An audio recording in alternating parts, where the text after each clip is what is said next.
लक्ष्मण भैया आते प्रणाम करके बैठे जाते हैं। गुरुजी महाराज भी कहते थे, बात चेला आज तुमने बता दिया कि तुम हमारे एक चेले होते। अब गुरुदेव सोचने लगते हैं कि अब राम जी को भेजा जाए। तो वो राम जी से इशारा करते, राम जी को कहते हैं उठो राम भंजा भंजा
जनक जी महाराज के मन में जो संदेह हो गया उसको दूर करिए और जाइए आप बताइए कि आप वीर नहीं, वीरों के वीर रघुवीर हैं। राम जी महाराज उठते हैं और गुरुदेव के चरणों में प्रणाम करते हैं और साधारण भाव से चल पड़ते हैं। मन में ऐसे हर्ष न प्रसाद है। राम जी चल पड़ते जाते हैं, जा करके धनुष की परिक्रमा करते हैं। परिक्रमा करने लगते तो सुनैना मैया बैठी हुई थी। सुनैना मैया अपनी सखी से बुला करके कहती है कि यहाँ पर कोई बुद्धिमान व्यक्ति नहीं है क्या? अरे मानसरोवर का हंस मद्रास को उठाने के लिए जा रहा है। इतने बड़े बड़े वीर राजा जो धनुष को तिल मात्र खिसका नहीं पाए, ये तो बड़े सुकुमार राजकुमार है, ये कैसे उठाएगा? कोई रोकता क्यों नहीं है इसे? क्यों बैठे में हंसी उड़वा रही है हम लोगों की? सखिया कहती है महारानी तेजवंत को कमजोर मत समझिए, कामदेव तो पुष्प के बाण से पूरे संसार को बस में कर लेते हैं। तो कहते जो बड़े बड़े राजा नहीं कर पाए आज देखेगा, आप यही पूरा करके दिखाएंगे। जानकी मैया किसके से प्रार्थना नहीं करती। जानकी मैया गौरी भी ऐसे प्रार्थना करती, कहती माँ पति भले किसी की बात ना माने लेकिन अपनी पत्नी की बात तो इसको मानता है। ये भोले बाबा का पिनाक है। आप कहेंगी ना बाबा से तो जरूर कृपा करेंगे। आप ऐसी कृपा करिए कि मेरे प्रभु जाए और धनुष उठ जाए। धनुष से प्रार्थना करती है, कहती है कि हमने सुना है आप में बहुत भार है, तो आप हमारी कृपा करिए कि आपका जो भार है ना सारे मूर्ख राजा बैठे हुए जितने उनके सर पर रख दीजिए और हमारे प्रभु आपको उठाए तो फूल की तरह हल्के हो जाएं। प्रेम मंत्र का पाठ करती है मैया। इधर राम जी मैया की ओर एक बार देखते हैं, मैया को व्याकुल देख करके, मैया को देखने के पश्चात धनुष को देखते मानो जैसे कोई छोटे से सर्प को गरुड़ जी महाराज देखते हैं। राम जी महाराज धनुष को प्रणाम करके, धनुष के इष्ट देव हैं भोले बाबा को प्रणाम करके और मध्य में धनुष को रख देते हैं। और जैसे पहुंचते हैं कहते हैं कि जब राम जी पहुंचे वहां पर तो लक्ष्मण भैया अपने आसन से खड़े हो गए और अपने पैरों से पृथ्वी को दबाने लगे। अब तक जो राम जी को देख रहे थे सब लक्ष्मण भैया को देखने लगे। बोले बड़ा बड़ा धनुष उठा रहा है, ये क्यों पृथ्वी को नीचे दबा रहा है? जानते कहते कन्या का विवाह तभी हो सकता है जब उसकी माँ चाहेगी। माँ की इच्छा बिना कन्या का विवाह नहीं हो सकता, भले कोई कितना भी प्रयास कर ले। और जानती है कि माँ कौन है? पृथ्वी मैया। और लक्ष्मण भैया की और पृथ्वी मैया की मिली भगवती सब लक्ष्मण भैया ने पहले से ही कहा था कि मैया धनुष को पकड़ करके बैठेंगे, और यहाँ पर धनुष को उठाया नहीं गया है, लिया गया है। और लिया तभी जाता है जब कोई देने वाला हो। लेत चढ़ावत खेचत गाड़ी, भाग्य लेत चढ़ावत, ले करके तो लेने वाले, जब कोई देने वाला हो तभी तो व्यक्ति लेगा। तो दिया किसने? पृथ्वी मैया पकड़ करके बैठी थी। कोई 10,000 भी मिल करके उठाएंगे ना कभी नहीं उठा पाएंगे। लेकिन मुझे कैसे पता चलेगा? मैया कहती है कि अब प्रभु की बारी है। तो लक्ष्मण भैया कहते हैं जब प्रभु जाएंगे ना तो मैं हल्का सा आपको दबा दूंगा, तो आप समझ जाइएगा अब पकड़ के नहीं बैठना है, अब देना है धनुष को। तो लिखा है जैसे ही राम जी ने धनुष में हाथ रखा और जैसे उठाते कहते हैं लेत चढ़ावत खेचत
गाड़ी, सखियां तुरंत जानकी मैया को लेकर के आने लगती हैं। जय जयकार हो रही है सभा में, और लेकर के आती मैया मैया को सखियां है।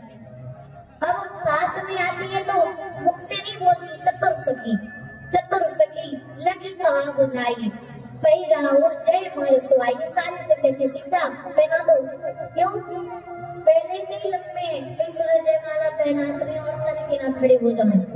मैं सारी से कहती पहना दो जल्दी से, लेकिन कहते हैं सुनत जुगल कर माल उठाई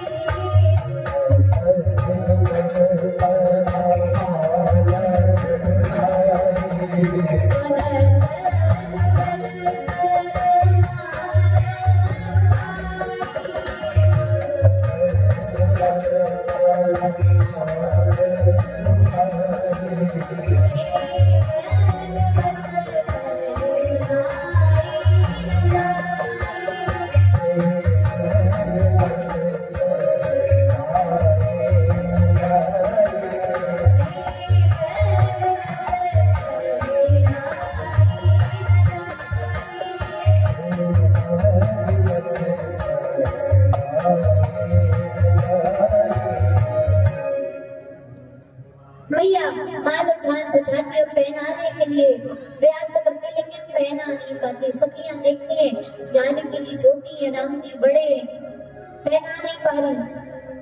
तो कहती है प्रभु आप मुस्कुराइए कि ससुराल में है। राम जी कहने लगे ऐसा क्यों कह रही हूँ, तो मुस्कुरा ही रहे हैं। मैं यहाँ पर सखियां कहती हमारे कहने का अर्थ है कहने की झुक जाते, वरना में झुकाना तो आते ही है। लक्ष्मण भैया कहने लगे नहीं नहीं नहीं हमें क्यों झुकेंगे भैया, बिल्कुल नहीं झुकना है। सखियां देखती है बीच में आ रहे हैं। सखियां कहती हमें पता है राम जी बड़ी शर्मीले हैं, अब ऐसा करो इनको घेर लो बीच में। और जब सखियों के बीच में अकेले पाएंगे ना तो अपने आप से झुक जाएगा। लक्ष्मण भैया से कहती आपका विवाह नहीं है ना मैं इसलिए बोले तो फिर आप यहाँ पर क्या करें, बाहर हटिए। लक्ष्मण भैया को दूर कर देते हैं, राम जी को घेर लेते हैं और लगी मिल करके सब घरे आने कहने लगी देखो कितना काला कलर का दूल्हा है, हमारी जान की कितनी गोरी है, ना जाने कहाँ से धनुष तोड़ करके आ गया ब्याहने के लिए। कहते हैं अरे दुल्हा के रंग आसमानी लली के रंग बादामी।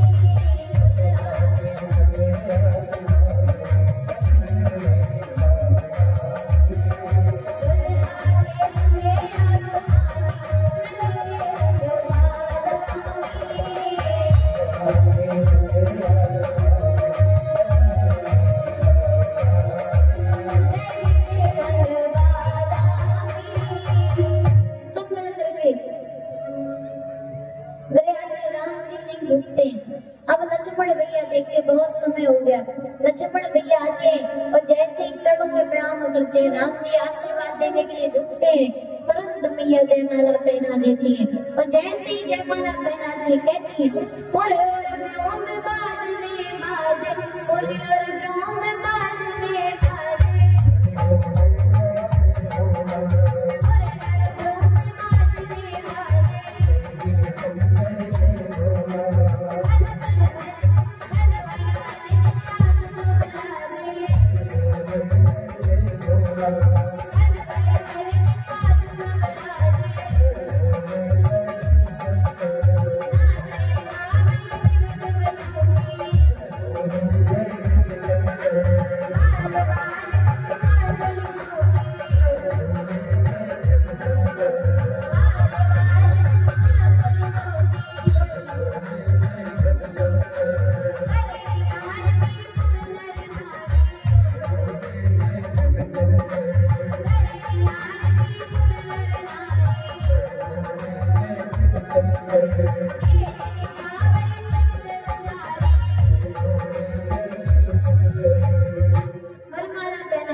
देखिए ऐसे जयकारा नहीं लगाना है, हमारे राम जी का विवाह होने जा रहा है और सब ऐसे बैठे हुए जैसे भी नींद से जागे।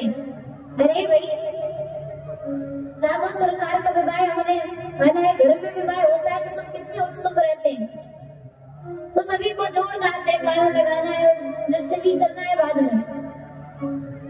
बोले राम सरकार की, बोले जानकी मैया की। मैया वरमाला पहनाते हैं। परशुराम जी महाराज का आगमन होता है। परशुराम जी महाराज सिद्ध वार्ता होती है, लेकिन जब पता चलता है तो राम करके परशुराम जी महाराज जाते हैं। इधर विश्वामित्र जी महाराज जनक जी महाराज से कह करके अवधपुर में संदेशा भिजवाते हैं। अब यहाँ पर दशरथ जी महाराज संदेशा देखते भाग करके गुरुदेव के पास जाते हैं। गुरुदेव से कहते हैं कि गुरुदेव अरे बालक लोग बहुत अच्छा काम किए हैं, अरे हम लोगों को बारात लेकर के जानी है। तुरंत बारात सज जाती है, एक रथ पर गुरुदेव बैठते, दूसरे पर दशरथ जी महाराज। ऐसा लग रहा है मानो देवराज इंद्र के साथ गुरुदेव बृहस्पति जी महाराज चले जा रहे हो। शुभ सगुन रास्ते में आकर के खड़े हो जाते हैं और कहने लगते कभी राम जी के विवाह की बात चलेगी तो हम लोगों को कहने के लिए बनेगा कि अरे जब राम जी का विवाह हो रहा था तब हम लोग ही तो सब सब मिल के खड़े थे वहां पर। विवाह के 15 दिन पहले बारात पहुंच जाती है, जनकपुर पहुंचती है। दिव्य जनवासा प्रदान किया जनक जी महाराज ने। राम जी अपने बुढ़े भगवान से, पिताजी से, भाइयों से मिले। अब यहाँ पर आपस में लोग बात न करे जब यहाँ पर दशरथ जी महाराज को कहते हैं कि दशरथ जी महाराज इतने धन्य हैं कि राम जी को उन्होंने पुत्र रूप में प्राप्त किया है। तो जनकपुरवासी कहने लगते हैं कि अरे क्यों, अगर दशरथ जी महाराज धन्य है तो हमारे जनक जी महाराज धन्य नहीं है क्या? हमारे जनक जी महाराज क्या लाडली जी ने, किशोरी जी ने जन्म लिया है। बोले उनका वो धन्य, उनका तो पता नहीं, लेकिन इसी जन्म में हम अपने नेत्रों से राम जी का विवाह देख पा रहे हैं। हमसे सौभाग्यशाली संसार में कोई नहीं है। सखियां आप उसमें वार्ता करती कहती हैं, हमने सुना है, सखी कहती हमने सुना है जैसे ये दोनों सामने बोले हैं ना, बारात में भी 2 कुंवर सामने बोले आए हैं। दूसरी कहती है जो मैं बताती हूँ वह सुनो।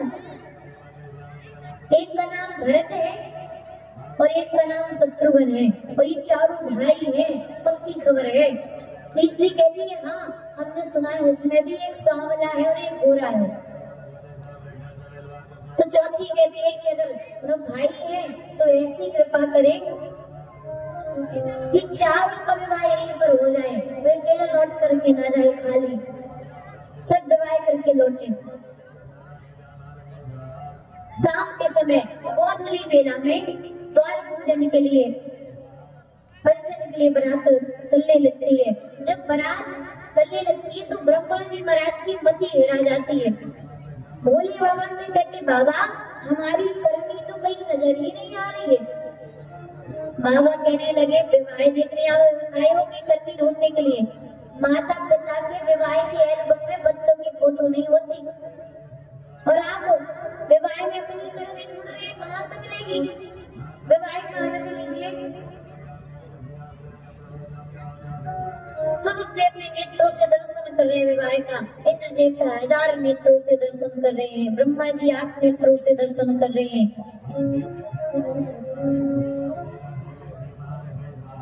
द्वार पूजन के लिए द्वार पर पहुंचती है, द्वार पूजन होता है, अर्चन होता है। इसके पश्चात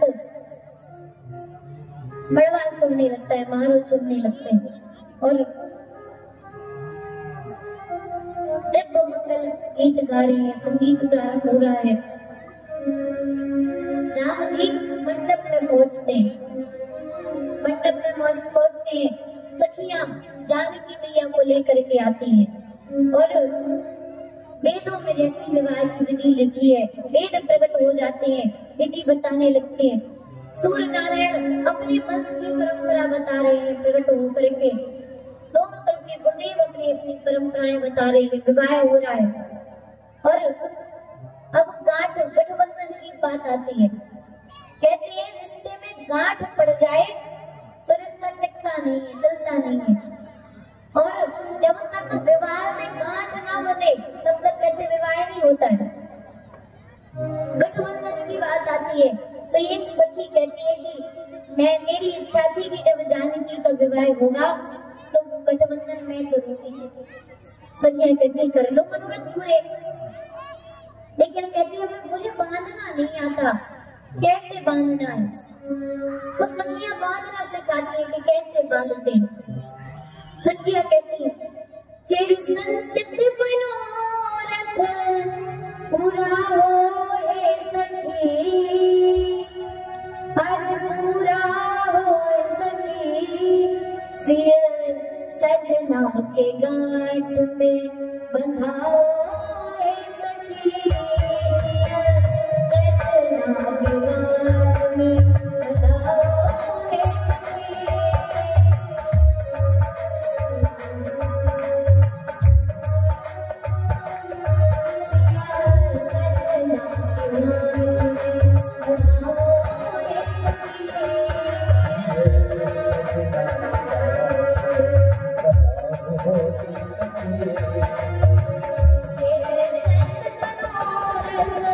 पूरा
सखियां बताती हैं कैसे मानो।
सभी लोग दोनों हाथ उठाइए, पूरे पूरे दोनों हाथ उठाते तालियों से सेवा के साथ।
के गांठ में बधाओ है सजना के गांठ। गठबंधन होता है, सखियां गठबंधन करवाती हैं और इसके पश्चात भावरिया पढ़ती हैं और भावरिया पढ़ने के बाद गुरुदेव आचार्य आज्ञा देते हैं कि राम जाने की मांग में सिंदूर भरिए। कहते हैं राम सिंदूर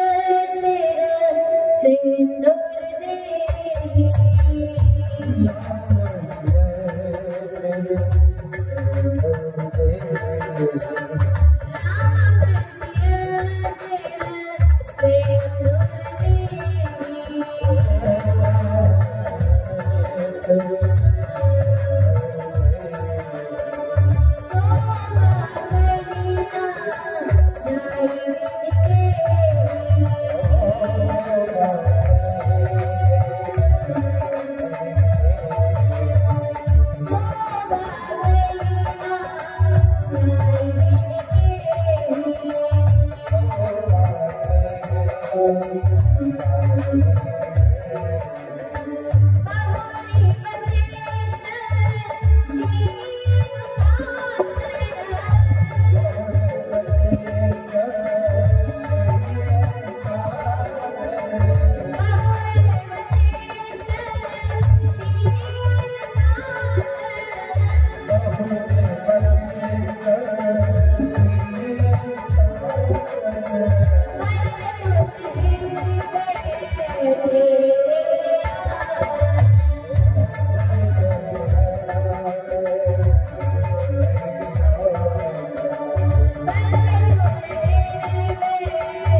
देते हैं। राम जी मैया के मांग में सिंदूर देते, मैया का विवाह होता है राम जी के साथ। और वशिष्ठ जी महाराज जनक जी महाराज के पास जाते हैं, कहते घर में और बिटिया लोग हैं?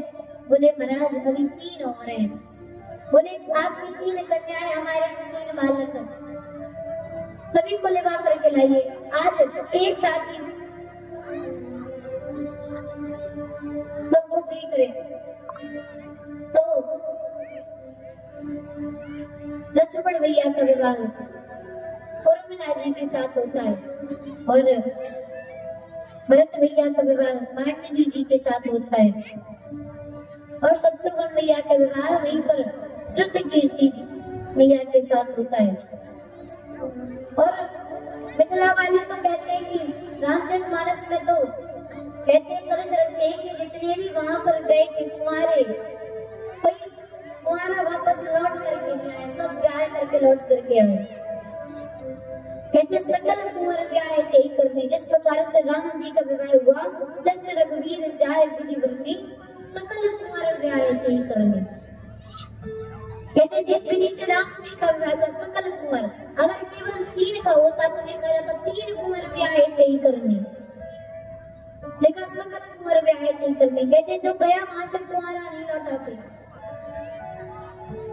और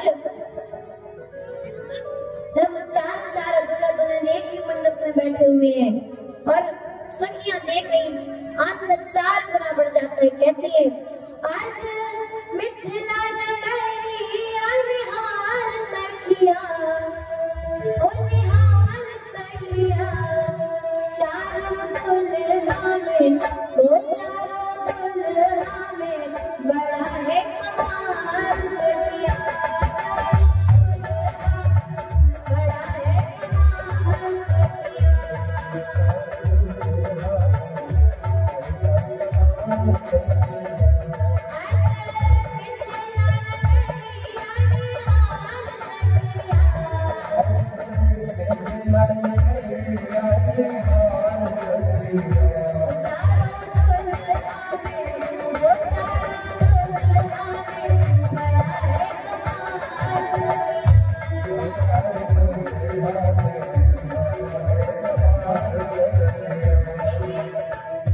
यहाँ पर विवाह होता है तो नृत्य होता है, नहीं होता है नृत्य। तो हमारी मैयाएं क्यों ऐसे बैठी हुई हैं? सभी को नृत्य करना है, खड़े होकर के हमारी मैया लोगों को आवाज़ नहीं करना है। जगत के माता पिता का विवाह होने जा रहा है, आनंद उठाइए, बढ़िया घेरा बंदी करके खूब नृत्य करिए उठ करके। हमारी मैयाएं लोग भी बैठी नहीं रहेंगी, सभी लोग खड़े हो जाएंगे और नृत्य करना है। अभी घर में विवाह होता है तो पकड़ करके अंदर से कोई चीज करके लेकर के आती है नाचने के लिए। आज जगत के माता पिता का विवाह हो रहा है तो सब घबरा रहे हैं, कहते हैं कि नाचिए हमारे राम जी के द्वार, फिर नहीं नाचना पड़ेगा 84 के बीच बजा। तो सभी भाग से नृत्य करिए, वो चारों दुल्हा में बड़ा है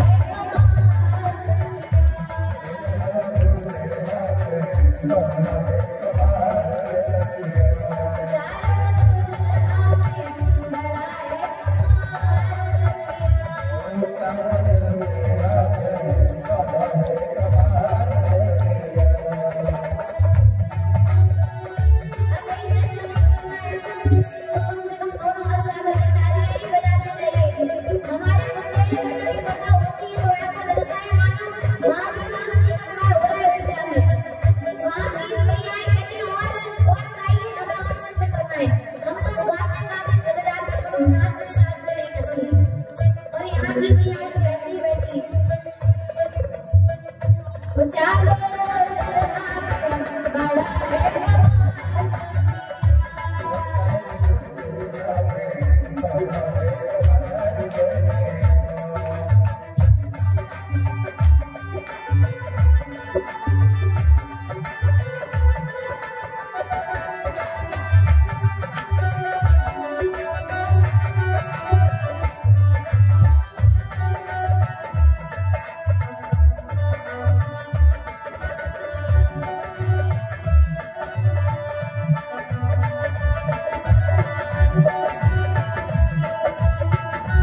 माथे बड़े मोर या कुंडल सोहे कदमा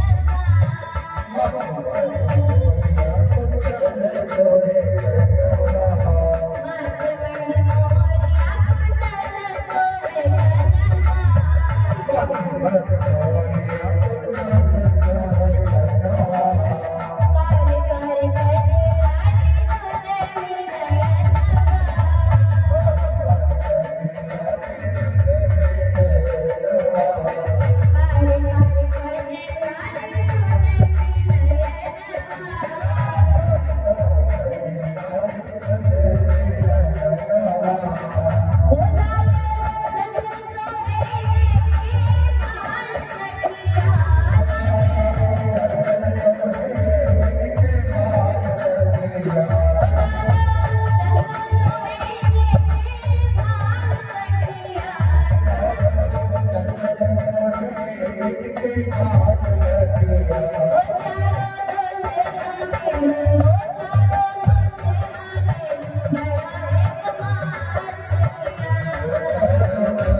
सभी लोग दोनों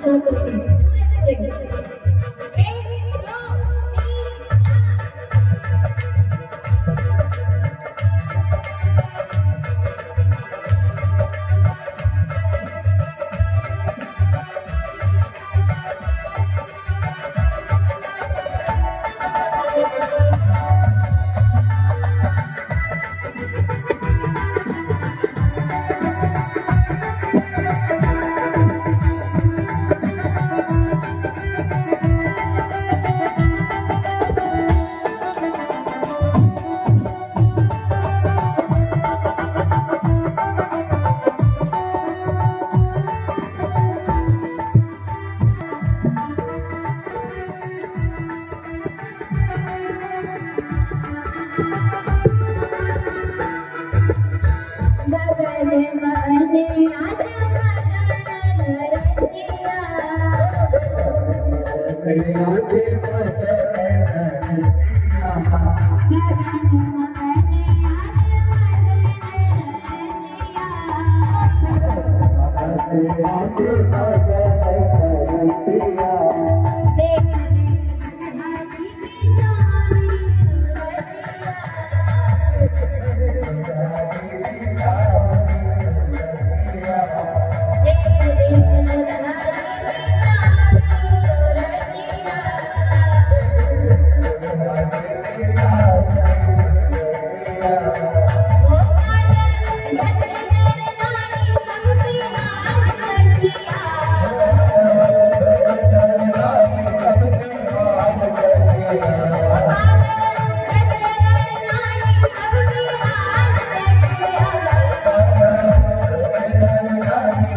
पूरे पूरे कितनी लोग बैठी हुई है सामने।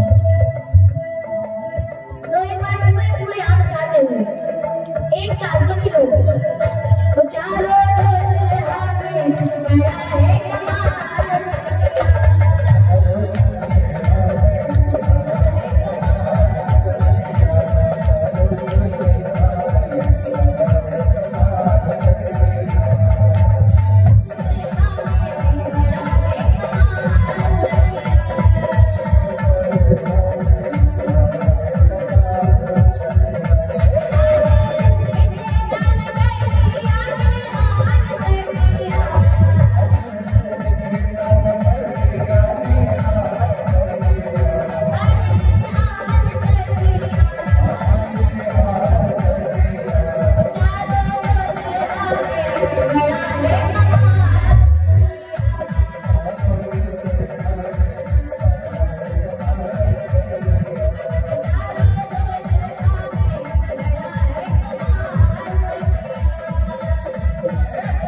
मैया जयकारा तो जोर से लगा दो। हमने तो नहीं किया तो कम से कम जयकारा ही लगा दीजिए। हमारे बाबा लोगों में भी कुछ लोग तालियां बजाते हैं, कुछ लोग ऐसे ही बैठे रहते हैं। वो भाव से कथा सुनते, बोले हम अपने शरीर को कष्ट देना नहीं चाहते, मन को दे रहे हैं, उतनी बहुत है। राम जी का विवाह होता है, कहते हैं जैसे विवाह के 15 दिन पहले बारात आई थी, विवाह के 15 दिन बाद लौट करके जाती है दिव्यानंद। और मिथिला वाले कहते हैं हमारे दूल्हा सरकार तो गई ही नहीं, यहीं पर घर जमाई बन करके रह गए। क्यों? फर्क रखते कैसे? भोले बाबा का विवाह हुआ पार्वती मैया से। कैलाश पर हिमालय की पुत्री है, तो कहते हैं घर जमाई बन करके भोले बाबा जैसे हिमालय में रह गए। और भगवान नारायण का विवाह लक्ष्मी मैया से हुआ, तो समुद्र राज की पुत्री है, समुद्र में ही भगवान रहते हैं। बोले जैसे समुद्र राज की पुत्री से विवाह भगवान ने किया तो समुद्र में ही रह गए घर जमाई बन करके, वैसे ही हमारी दूल्हा सरकार हमारी मिथिला में ही रह गए ही नहीं। वो तो ऐसा मानते। मैया की विदाई होती है, बारात वापस लौटती है, अयोध्या में आते हैं। अयोध्या में दिव्य बधाइयां हो रही, आनंद उत्सव हो रहे। दशरथ जी महाराज अपनी रानियों से खूब बड़ाई करते, जनक जी महाराज और स्वभाव बने हम कहीं भी जाएं और वहां से लौटे तो घर में आकर के केवल अच्छाई बताएं। और कहते जहां पर प्रेम होता है ना, वहां पे बुराई नजर नहीं आती। और जहां पर भावपूर्ण नहीं होता तो कितना भी कर ले, बुराई ढूंढ ही लेते हैं लोग। तो स्वभाव बने, कहीं से भी आए तो अच्छाई की बात करें। रानियों से कहते हैं कि बहुएं लोग हैं जैसे बल के नेत्रों की रक्षा करती हैं, वैसे ही आपको बहुओं की रक्षा करनी है। खूब बड़ाई करते हैं। 6 दिन तक विश्वामित्र जी महाराज अयोध्या में रहते हैं। 6 दिन बाद विदा मांगते हैं। दशरथ जी महाराज कहते हैं गुरुदेव जैसे अभी तक आपने कृपा दृष्टि बनाई हम पर, ऐसे ही सदैव कृपा बनाए रखिएगा। विश्वामित्र जी महाराज विदा लेते हैं। इधर बाल कांड की कथा को पूर्ण करते हुए गोस्वामी तुलसीदास जी महाराज कहते हैं निज गिरा पावन करण कारण राम जैसे तुलसी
मैंने अपनी वाणी को पवित्र करने के लिए रामचरित की कथा को श्रवण कराया।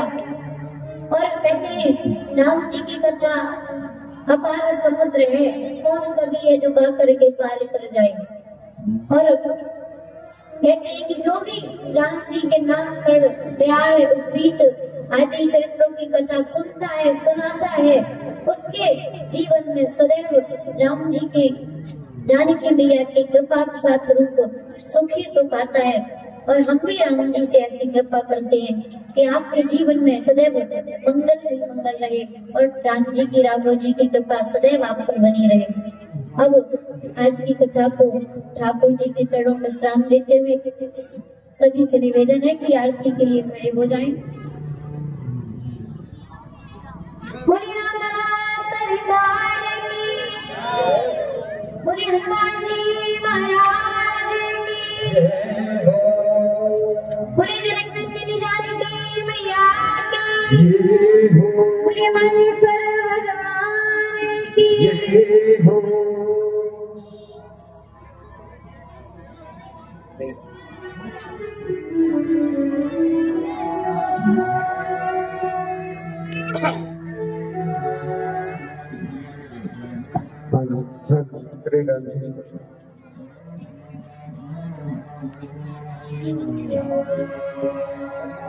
हरि ओम चंद्रमा मन सूर्य